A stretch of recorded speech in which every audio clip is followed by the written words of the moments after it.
Welcome to County Matters Sligo. Coming up on today's show, first we go and speak to Gabriel McSharry, a medical herbalist, and he's going to tell us about some of his work and how he treats his patients.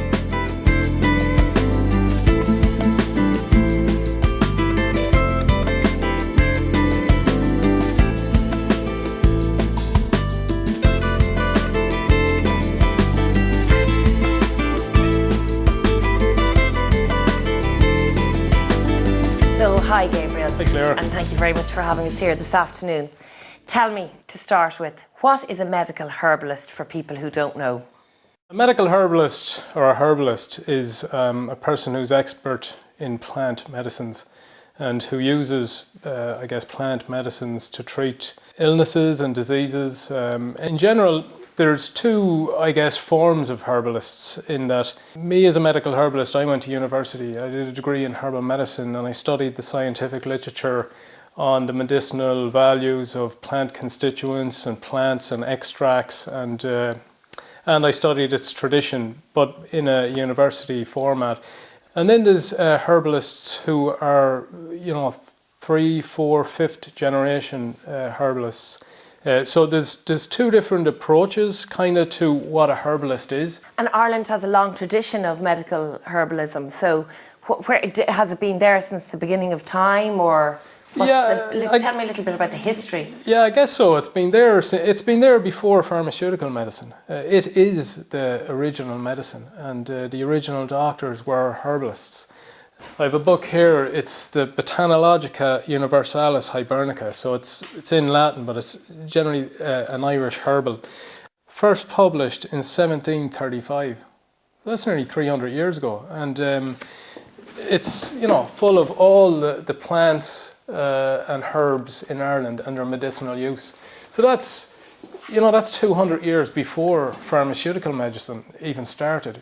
I would say of recent, in the last 10, 20 years, herbal medicine is becoming more popular now. People have tried the conventional medical model and either it didn't work for them or it might have made them worse and the experienced side effects. I guess it's just in response to the way conventional medicine is going. So in fact, the World Health Organization just last month announced that we are now entering a post-antibiotic era. And when I read the article, what it means is that antibiotics are not working anymore. In the scientific community, they're now putting a lot of funding into studying old antibiotics, herbal antibiotics or natural ones. If I have an illness and I need an antibiotic and I decide to go the medical herbalist route, in that instance, is what you make for the patient is geared towards their particular ailment as opposed to just a generic product you're given, whatever the name of the antibiotic is? Yeah, great question.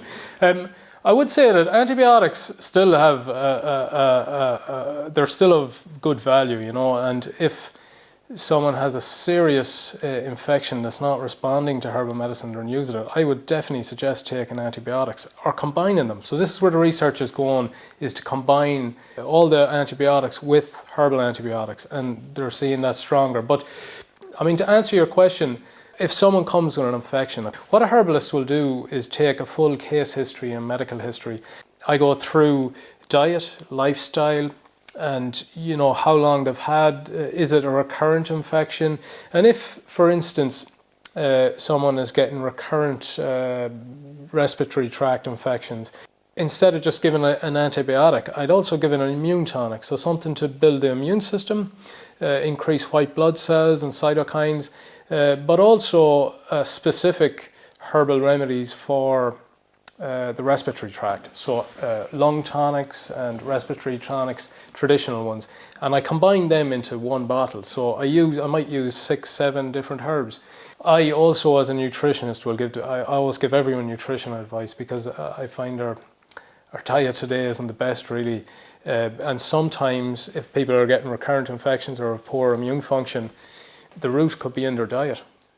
So Gabriel, we're here today and you're clinic here in Coleraine in County Sligo. So you've got two jobs here, haven't you? You actually treat patients here in the clinic here, and you also make the medicines as well. Yeah, so two roles. Yeah, and and both of them are busy enough roles. But generally, with regards to the practice in the clinic, I take a full case history and medical history, and we go through diet and lifestyle, and thereafter I can assess where I think this person needs help. So that's where you treat the patients, and then the other role is... Sorry, yes. Manufacturing the medicines, so I use tinctures, which are aqueous ethanol extractions of the herbs. You generally just mix the plant, the alcohol and the water in certain ratios. You leave it for a few weeks and then you strain it out. And what you have there is a liquid medicine. During the summer, I'm probably more busy manufacturing herbs than in the clinic. So when I'm manufacturing, I know exactly how to identify the herbs, I know where they're grown. The local medicines that I make work a hell of a lot better than the ones I buy in. And to be honest, in Ireland, the countryside is so rich in herbal medicine. It's a massive pharmacy out there. We have nearly everything. And some of those herbs are grown right here. Some of them are grown around, I have 15 acres around the clinic here. Some of them are grown here. I let them grow wild. I don't supply other herbalists with tinctures. I just make enough for my own clinic, so it keeps it small. I'm able to control the whole process. I get a lot from the 15 acres here, but I do go to different parts of County Sligo where there might be an abundance of a certain herb, and I know that the land is clean, and it's there wild. It's free, and they make really, really powerful medicines. Okay, well maybe we'll go outside and have a look around and see what herbs we can find.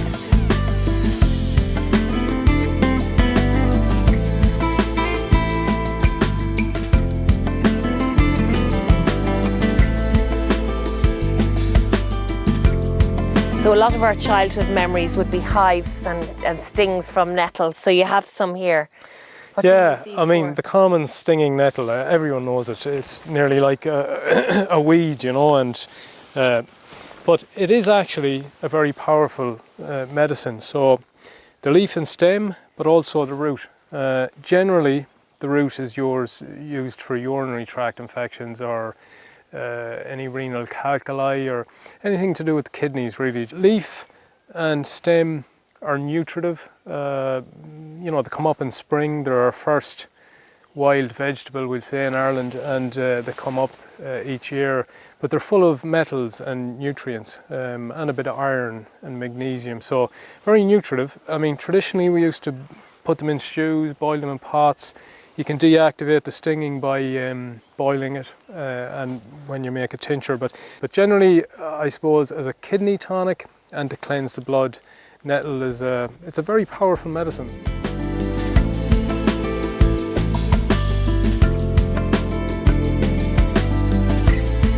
So tell me, Gabriel, what's this plant? So this is the elder tree. It's, I guess, known traditionally in the text as the poor man's pharmacy because you can use every part of the tree. Now, this is a young tree. They grow very tall. But we're a bit early now in the season, but these flowers will bloom a cream or a white colour, lovely scent. This is a very common one I'd use in the clinic. I talked about antibiotics.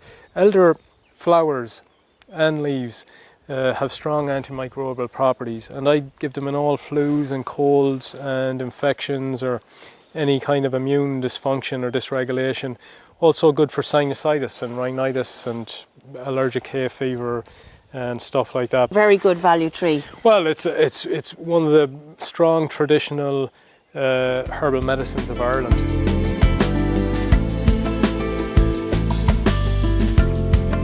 So we have a relatively new plant here. What's this? So this is a ginkgo tree, Ginkgo biloba. So it's called biloba because there's two lobes. And funny enough, it does look like a brain in the anatomy, and it is a brain herb. It's very well researched in the scientific literature and shown to be a preventative for dementia, but also a possible treatment. So good for memory, good for the vascular system, good for the blood, the heart.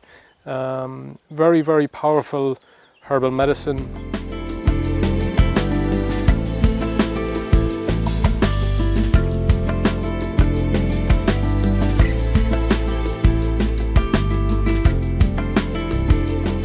So tell me about this. This is hawthorn. I mean, everyone around Ireland and the countryside will know this to look at. Beautiful white flower and leaves. The flowers turn to red berries towards the end of the summer and into the winter. Very, very powerful herbal medicine. Very well researched herbal medicine in science. So I believe all cardiologists should be aware of hawthorn. Excellent, excellent herb. Beautiful herb too. I mean, the tincture smells lovely, tastes lovely, just like the flowers. But you know yourself, I mean, the hedgerows are full of hawthorn in Ireland. We've the perfect climate for it. And it's a very, very powerful herbal medicine. Well, we might go inside and have a look and see what you do with it once you take it from here.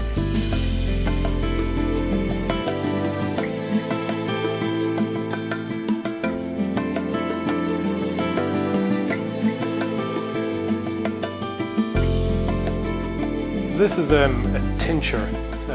These are the medicines I make from the plants. And how does it get from the tree or the plant to the finished product? Yeah, so the manufacturing process goes like this. I harvest it at the right time of year, and that's important, when the right parts of the plant are available that contain the medicines. Bring it back. Once I get it home, I try it back to the clinic. I try and turn it to process it. And I grind it down to a smaller material, chopped up.